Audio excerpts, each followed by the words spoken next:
시청자 여러분 안녕하십니까? 12월 17일 목요일 수도권 투데이입니다. 수도권 투데이 수도권 인사이트로 시작하겠습니다. 리서치 배종찬 본부장 모셨습니다. 안녕하십니까? 안녕하십니까? 네. 어서 오세요. 오늘은 우리 사회의 가장 중요한 문제라고 할 수 있죠. 신뢰에 관련된 문제. 그 신뢰에 관련된 부분을 갖고서 이제 통계를 한번 알아보도록 하죠. 어떻게 생각하십니까? 지금 우리 여러 현상들에 대해서 얼마나 신뢰하고 있는지, 또 무엇을 우리가 짚고 넘어가야 하는지 좀 설명을 좀 해주시죠, 먼저. 네, 개인이 믿는 것도 중요할 텐데, 네. 뭐 오늘도 우리 서울시에서 발표를 했습니다만은 이 한파 대책 너무나 이게 추워졌지 않습니까? 갑자기 네. 날씨가 추워졌는데 네. 그만큼 이 추워지게 되면 마음의 문도 닫게 되는데 서로 간에 믿는 마음의 문만큼은 사실은 열어놓아야 되는 것이거든요. 그럼에도 불구하고 이 한국 사회가 개인 간에도 그렇겠지만 사회를 믿지 못하는 사회, 그리고 또 정부를 믿지 못하는 사회, 또는 기업을 믿지 못하는 그런 사회가 되어가고 있다는 것이 아주 심각한데요. 이것이 왜 심각하냐 하면은 서로가 서로를 믿지 못하게 되는 경우에 여러 가지 갈등이 생길 수밖에 없다는 것이거든요. 왜냐하면 믿지 못하기 때문에 어떤 정책을 내놓더라도 어떤 약속을 하더라도 그것이 과연 실천될 것인가, 그것이 이루어질 것인가, 그저 그냥 그 의문을 달 네. 수밖에 없는 것이고요. 그러다 보니까 너무나도 많은 사회적 갈등 비용이 생길 수밖에 없습니다. 우리 한국이 나아가야 될 어떤 발전에 어떤 또 한 단계 더 도약해야 되는 그런 과제들이 많은데 네. 그런 과제들을 해결하는데 에너지가 집중되지 못하고 우리 사회에 너무나 빈번하게 이렇게 퍼져 있는 또 노출되어 있는 이런 갈등 문제 해결에 우리 사회가 지나칠 정도로 다른 국가와 비교해도 많은 비용, 대가를 치르고 있는 것으로 그렇게 보여집니다. 올해만 하더라도 우리 메르스 사태와 관련해서도 얼마나 많은 그랬죠. 그런 루머들이 난무했습니까? 정부의 대책을 믿지 못하는 그런 상황까지도 갔었고요. 그런 일들이 정말 한두 개가 아니거든요. 어떤 집회, 시위에 대해서도 서로 보는 시각이 완전히 다른 그런 어떤 갈등, 사회적 갈등, 이념적 갈등, 심지어는 지역적 갈등과 종교적인 갈등까지도 빚어지고 있는데 이런 한국 사회, 정말 어떻게 보면 우리가 가고 싶어하는 그런 선진국가로 가기 위해서는 이런 믿음이 매우 부족한, 미흡한 그런 국가에 좀 털을 깨야 될 것 같습니다. 네. 그렇군요. 본부장님 말씀을 들어보니까 우리나라 신뢰, 갈등 지수가 굉장히 높게 나타나지 않을까라는 생각이 드는데, 그렇다면 외국과 비교를 했을 때 우리나라의 사회 갈등 수준, 그리고 이러한 갈등을 관리하는 수준은 어느 정도가 되는지 조사 결과가 나와 있죠. 제가 이런 수치를 소개해드릴 때마다 제발 좀 안 좋은 지표는 좀 탑5 이런 거 안 했으면 좋겠습니다. 탑5 안에 들었군요. 예, 말씀을 정말 들어보니까. 이 결과를 보면서 좀 설명을 드릴 그러시죠. 텐데요. 네. 2011년입니다. 경제협력개발국, 대체적으로 저희들이 분류하는 한 30여 개국의 선진국가를 대상으로 한 그런 국제적인 조직이 될 텐데요. 네. OECD 2011년 기준입니다만은 OECD 국가 사회 갈등 지수를 보면 한국이 5위입니다. 예, 반에서 5등 했다 그러면 칭찬해 줄 수 있을, 공부로 5등 했으면 칭찬 좀 해주고 싶은데요. 또 품성, 인성이 좋은 건 칭찬해 주고 싶은데 1위를 보면은 터키입니다. 가장 높았고 2위가 그리스, 3위가 칠레, 4위가 이탈리아. 이 5위가 한국인데요. OECD 국가 전체 30개국이죠? 예, 30개국이 조금 넘는데요. 네. 보시게 되면은 이 터키라든지 그리스가 얼마만큼 사회적 갈등이 또 심합니까? 그러다 보니까 그렇죠. 경제적인 위기까지도 봉착을 했던 나라거든요. 네. 이탈리아도 그렇다는 거죠. 그럼요, 네. 예. 그리고 뭐 칠레도 어떻게 보면 지금은 이 여러 가지 사회적인 문제, 위기를 극복했지만 그동안 군사 정권이라든지 이런 것 때문에 칠레도 엄청난 사회적 갈등, 빈부격차가 있었던 나라입니다. 네. 근데 저 5위, 좀 꼬리표를 좀 뗐으면 좋겠고요. 우리가 실제로 IMF를 겪었을 때도 외환 위기기는 했지만 많은 경제학자, 특히 미국의 저명한 그 경제 사회학자 중에 프란시스 후쿠야마, 아마 유진행자께서도 아실 텐데 그분의 이야기가 IMF 국가 부도 사태가 초래된 것은 이것은 외환 위기가 아니라 신뢰 위기다. 그런 이야기까지 했었거든요. 바로 그런 부분 때문에라도 이 갈등 관리는 사회적 갈등은 관리가 돼야 되는 것인데, 그럼 우리가 갈등이 있는 것은 좋은데 또 어느 정도의 사회적 갈등은 또 국가가 또 통합되고 발전되는데 필요한 그런 갈등도 있거든요. 근데 네. 중요한 것은 얼마만큼 관리를 잘하냐의 문제인데 장관님께서는 얼마나 관리를 잘했을 것 같습니다. 아무래도 조금 하위권에 속하지 않았을까 네. 이런 예상이 관리 드네요. 이렇게 잘하는 건 좀 순위가 높았으면 좋겠는데 네. 그 결과를 보여드리긴 싫지만 네. 보시면서 제가 설명을 드리겠습니다. 네. OECD 국가 사회 갈등을 관리하는 정도의 지표인데요. 보시게 되면은 1위가 덴마크입니다. 네, 북유럽 국가들. 예, 북유럽 국가 2위는 스웨덴, 3위는 핀란드, 네덜란드. 이 서구라파, 북구라파의 아주 선진화된 국가들에서는 이런 관리가 잘 되는 것으로 나타나고 저희가 네. 국민소득이 제일 높죠 지금 전 세계에서. 그렇습니다. 예. 뭐 3만 불, 4만 불 그러는데 네. 우리도 이제 국민소득만 따지고 보면 그렇게 낮은 국가는 아니거든요. 근데 네.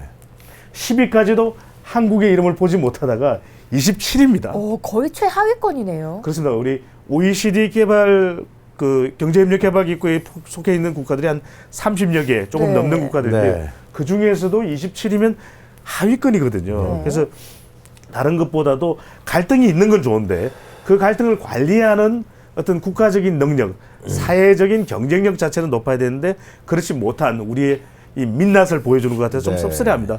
우리가 앞으로 이러한 과제, 물론 OECD 국가들 중에서도 우리 순위를 높이는 것도 중요하지만 우리 스스로를 위해서라도 이 갈등 관리의 수준, 경쟁력만큼은 높여져야 될 것 같습니다. 그렇군요. 갈등은 굉장히 많고 높은데 그러나 또 갈등을 해소하고 갈등을 좀 대립하는 부분들을 좀 제어하는 이러한 갈등 관리는 또 거의 하위권이다. 참 상당히 안타까운 일 중에 하나네요. 우리의 어떤 국가 시스템이라든가 사회 시스템이라든가 우리 사회의 현주소를 적나라하게 보여주는 것 같은데요. 이 갈등 관리가 제대로 이루어지지 않고 있는 이유는 어떻게 뭐 이건 정부의 문제로 봐야 됩니까? 어떻게 봐야 됩니까? 뭐 사회 전반적인 문제라고 봐야 될 것 네. 같은데 우리가 그동안 어떻게 보면은 이런 그 짧은 시간 동안에 급속도로 발전하는 과정에서 다양한 사회적인 문제들이 생기지 않았습니까? 네. 그럼 이런 문제들에 대해서 충분히 인식하고 사회 전체가 해결하려는 노력들을 기울였어야 되는데 그렇지 못하고 어떻게 보면 이러한 갈등을 오히려 해결해야 되는 위치에 서 있는 사회 지도층 또는 이 정치권에서 오히려 조장하거나 네. 또는 어떤 정치적 이익에 의해서 또 이용하는 네. 그런 형태가 되다 보니까 정작 이러한 문제의 심각성에 대한 인식을 제대로 못하고 또 해결되지 못해왔던 것이거든요. 그렇기 때문에 고도 성장도 중요하고 경제 발전도 중요하지만 이러한 어떤 갈등을 해결하지 않으면 더 큰 성장은 없다라고 하는 좀 인식을 좀 할 필요도 있을 것 같고요. 또 국가적으로도 어떻게 보면 이러한 갈등을 조정하고 해결할 수 있는 그런 능력을 가지고 있는 인력들이라든지 또는 제도라든지 그런 것들을 좀 발전시켜 왔어야 되는데 그런 부분에 대해서 우리가 좀 미흡했기 때문에 이러한 어떤 갈등이 여전히 치유되지 못하고 아직까지도 큰 어떤 과제로서 남아있는 것으로 보여집니다. 뭐 하여튼 노사 갈등이다. 하여튼 사회 부분 간의 갈등이다. 이것은 힘으로 억누른다고 해서 해결되는 게 아니잖아요. 그죠? 그렇습니다. 조정하고 또 협력하고 양보하고 아마 그 갈등 관리 지수가 가장 높았던 북유럽의 국가들 덴마크라든가 스웨덴 뭐 네덜란드 이런 나라들 같은 경우는 사회 그런 협력 시스템이 잘 돼 있잖아요. 근데 우리나라는 그런 게 안 돼 있다. 그렇다고 볼 수 그렇습니다. 있겠네요. 그러니까 앞서 소개해드렸던 사회 갈등 관리 지수가 높은 국가들, 스웨덴이라든지 핀란드라든지 네. 네덜란드도 우리가 겪었을 갈등들은 이미 겪었거든요. 거기도 하지만 있겠죠. 예, 그런 문제가 나타났을 때 그런 국가 또는 사회의 대응은 달랐다라는 것입니다. 대표적으로 네덜란드 같은 경우에도 70년대 얼마나 큰 노사 갈등이 있었습니까? 네. 그럼에도 불구하고 사회적 대타협 기구를 만들어서 슬기롭게 지혜롭게 충분히 대화와 타협을 통해서 이겨낸 점은 어떻게 보면 우리가 좀 그런 인내하고 또 적절한 과정을 거치는 노력들을 저런 국가들만큼 할 필요가 있는데 네. 충분히 그러지 못하고 있다는 것이 우리의 좀 부족한 그러네요. 어떤 현주소라고 할 수 있겠습니다. 그렇군요. 뭐 사회적인 갈등은 어쩔 수 없이 일어날 수 있다고 해도 그 갈등을 어떻게 관리하느냐가 중요할 텐데 방금 뭐 유영아 앵커께서 말씀해 주신 것처럼 그 관리를 하는 시스템이 잘 정착이 돼야 될 것 같고요. 이번에는 신뢰 지수를 조금 살펴보도록 하죠. 사람과 사람 사이에서 가장 중요한 게 바로 믿음이고 또 신뢰지 않을까라는 생각도 드는데 우리 시민들 상호간에 얼마나 믿고 있는 것으로 조사 결과가 나왔을까요? 그렇습니다. 결과를 바로 보면서 설명을 드릴 텐데요. 정말 사람과 사람의 관계가 가장 기본적이고 근본적이지 않겠습니까? 인간 대 인간으로서 우리 시민들 서로 간에 믿지 못한다면 사회적 신뢰도 없는 것이거든요. 네. 작은 신뢰가 큰 신뢰를 만들 수 있는데 그 결과 함께 보면서 네. 설명을 드리도록 하겠습니다. 네. 재밌는 그런 결과들이 많은데 먼저 이 두 번째 그래프를 먼저 보시게 되면 왼쪽에서 두 번째 네. 예, 화면을 보시게 되면 나는 대부분의 사람들을 신뢰한다라는 걸 보면 21.3% 제일 위쪽에 있는 수치가 될 텐데요. 네. 그러니까 5명 중에 1명 정도에 그친다는 겁니다. 근데 그 바로 왼쪽의 그래프를 보시면 자녀들에게 모르는 사람은 일단 의심해야 된다고 가르친다.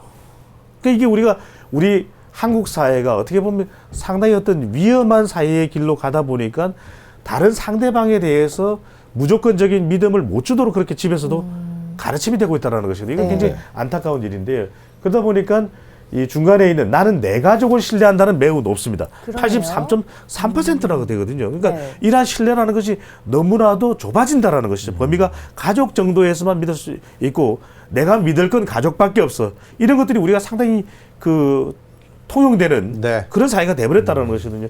우리의 신뢰의 범위가 매우 좁아졌는데 더군다나 우리 사회에서 전문가라고 불리는 사람들의 대부분을 신뢰한다는 질문에 대해서는 4명 중에 1명 정도인 25.4%만이 응답을 했고 마지막으로 나는 심지어 교육 현장에서 학교 선생님을 신뢰한다는 것도 30.5%에 불과했습니다. 학교 선생님이 그렇습니다. 불구하고요. 그러니까 어떻게 보면 보다 더 우리가 품성이라든지 인성이라든지 우리 사회에서 정말 필요한 덕목인 서로 간을 믿을 수 있는 이러한 충분히 교육되고 또 전문가들이 그런 솔선수범한 모범을 보여주는 사회가 못 되고 있다는 걸 방증하는 것이기도 하거든요. 네. 어떻게 보면 지나치게 사회가 경쟁을 하다 보니까 남을 어떤 경우에는 속여야 될 수밖에 없고 그러다 네. 보면은 그걸 믿을 수 없게 되는 것이거든요. 학교 현장에서마저도 우리가 지나치게 성적 위주 또는 어떻게 보면은 학생들의 어떤 그 대학 가는 것 위주 형태의 교육이 되다 보니까 이러한 어떤 인성 위주의 서로가 서로를 믿을 수 있는 사회의 근본적인 신뢰 자체가 교육이 제대로 되지 않았다라는 것들 또한 우리 이번 시민들의 조사에서도 알 수가 있는 부분이거든요. 네. 매우 심각한 조사 결과네요. 그렇습니다. 서로 못 믿는다는 거 아니겠어요? 네. 믿을 건 가족밖에 없다. 네. 자, 그럼 전문가 집단에 대한 신뢰는 어떻습니까? 굉장히 중요할 것 같은데요. 그렇습니다. 앞서 말씀드렸던 대로 전문가 집단에 대한 신뢰에서도 4명 중에 1명 정도만이 믿는다라고 하는 그런 응답을 내놓았거든요. 네. 어떻게 보면은 우리 사회의 전문가 그룹이라고 하면은 전문직에 있는 변호사, 판사, 검사, 그리고 이제 병원, 의사, 네. 의료기관 또는 교육기관 이렇게 볼 수가 있는데 어떻게 보면은 모두 우리가 그런 어떤 전문가 집단을 다 매도해서는 안 됩니다만은 예. 우리 사회에서 가장 어떻게 보면은 사회적인 높은 위치에 있다라고 할 수 있는 그런 전문가들이 솔선수범하지 못했다라는 것입니다. 우리가 각종 그동안 뉴스에 접해왔던 부정 비리를 보면은 네. 오히려 없거나 부족한 사람들이기다 보다는 오히려 가지고 있고 보다 더 사회적 위치를 누리고 있는 사람들 네. 쪽에서 그런 어떻게 보면은 속이고 그 다음에 불법을 저지르는 그런 모습들을 봐온 우리 시민들은 국민들은 과연 믿을 수 있느냐 이런 이야기를 할 수밖에 없다라는 것이거든요. 바로 그런 것들이 켜켜이 쌓이다 보니까 이러한 어떤 전문가 집단, 우리 사회 하나의 표본, 모델이 돼야 될 어떤 이들에 대한 신뢰도 자체도 4명 중에 1명 바닥을 못 면하고 있다고 이렇게 보여집니다. 그렇군요. 뭐 이렇게 신뢰를 한다, 안 한다. 그러니까 이 사람을 믿을만 하다, 못하다. 그렇게 평가를 하는 이유는 다양하겠지만 그 분명한 기준도 있을 것 같거든요. 그 기준에 대한 조사도 있나요? 그렇습니다. 우리는 시민들께서 믿을만하다고 할 때는 어떤 것을 기준으로 하는지 그 결과를 보면서 바로 설명을 드리도록 할 네. 텐데요. 네. 장 의원님께서는 누구를 믿을만하다 그럴 때는 네. 은행 일치 많이 생각하지 않겠습니까? 그렇죠. 그 사람의 말과 행동이 그렇습니다. 중요하겠죠. 바로 가장 높은 결과가 나오는데 말과 행동이 일치해야 된다는 겁니다. 가장 높군요. 예, 중복응답인데 70.1%고 그다음에 작은 약속을 잘 지키는 것. 그것이 59%, 10명 중 6명 정도 응답으로 나왔고요. 입이 무겁다. 함부로 말하지 않는다라는 것이거든요. 53.1%. 사소한 것에 배려가 있다. 50.3%. 상황이 변하더라도 일관성이 있다라고 하는 겁니다. 참 어려운데요. 그러니까 조변석기 하지 않는다라는 것이거든요. 조삼모사하지 않고. 네. 그러면 스스로 법이나 규칙을 잘 지킨다가 49.3%. 대체적으로 이런 내용들을 보면 뭔가가 일치하고 말과 행동이 일치하고 작은 것에 대해서부터 지킬 수 있는 그런 것들이 신뢰의 근간인 것을 알 수가 있거든요. 아마도 그 제가 그 존경하는 분 중에 한 분이 안중근 의사입니다. 네. 하루라도 책을 읽지 않으면 입안에 가시가 돋는다는 이야기를 하시면서 매일 책을 읽으셨거든요. 네. 그러니까 지도자들이 이야기를 할 경우에 그것은 반드시 지켜진다는 것을 전제로 하는 것이 우리 시민들, 국민들의 뜻인데 그런 사소한 배려, 사소한 어떤 일관성 이걸 못하고 아침과 저녁에 변해버리는 그런 상황들이 계속 네. 연출되다 보니까 신뢰가 떨어진 것으로 보여집니다. 지금 배정찬 본부장께서 짚어주신 말과 행동이 일치한다. 작은 약속을 잘 지킨다.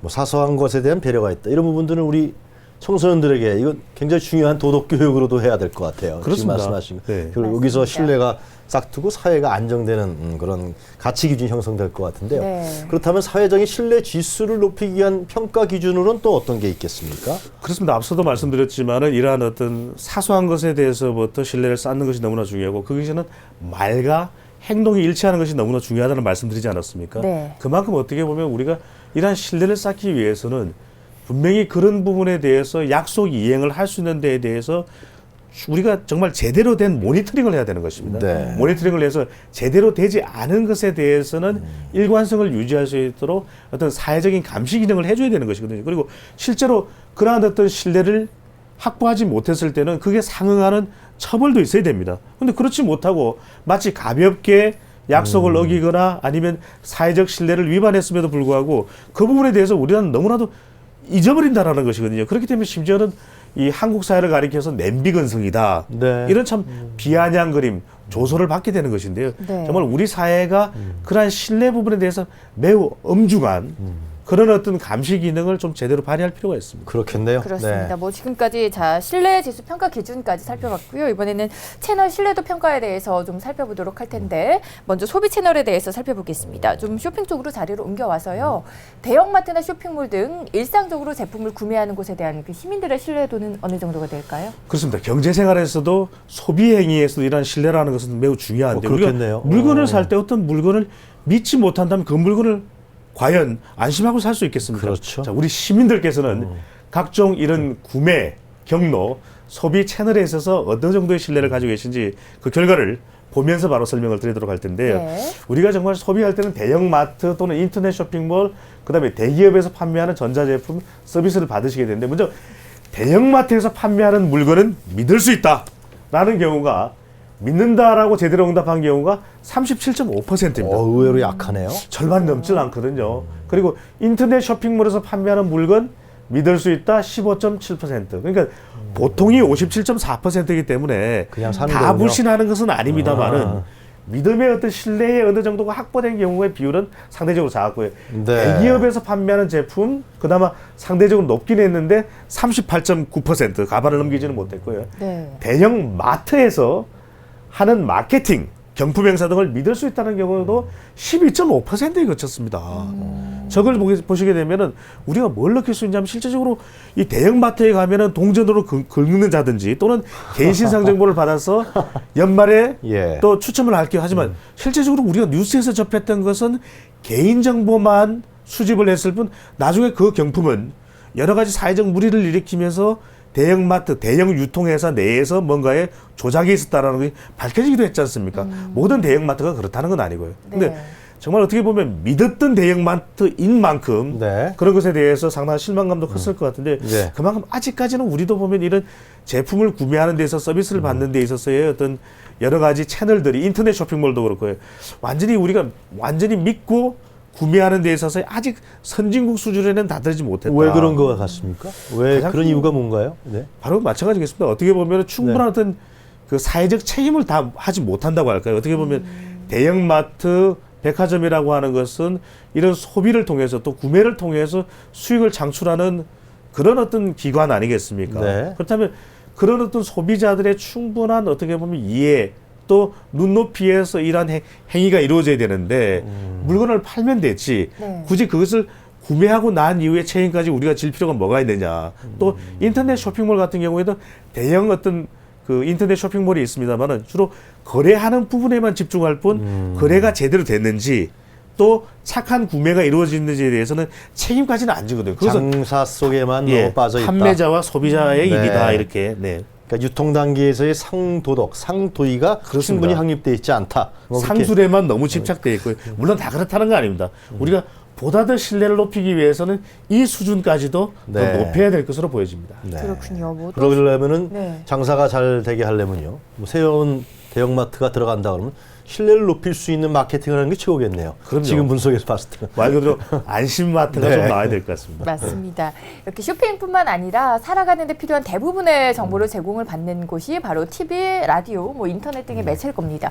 각 매체별로 시민들이 가지는 신뢰도는 어떠할지 미디어 채널의 신뢰도 평가 수준도 좀 살펴주시죠. 그렇습니다. 바로 보면서 설명을 드릴 텐데요. 네. 네. 우리 시민들께서는 각종 미디어에서 나오는 뉴스에 대해서는 얼마만큼 신뢰하는지 바로 확인을 해볼 텐데 우리 수도권 투데이에서 많은 우리 서울 시민들께서 정보를 또 확인하고 계시지 않습니까? 네. 제공받고 계시는데요. 먼저 TV 뉴스입니다. 공중파 대체적으로 해당이 될 텐데요. 네. 이 경우에도 믿는다라고 하는 경우가 29.7%라고 나타났고요. TV 뉴스에 대해서요? 그렇습니다.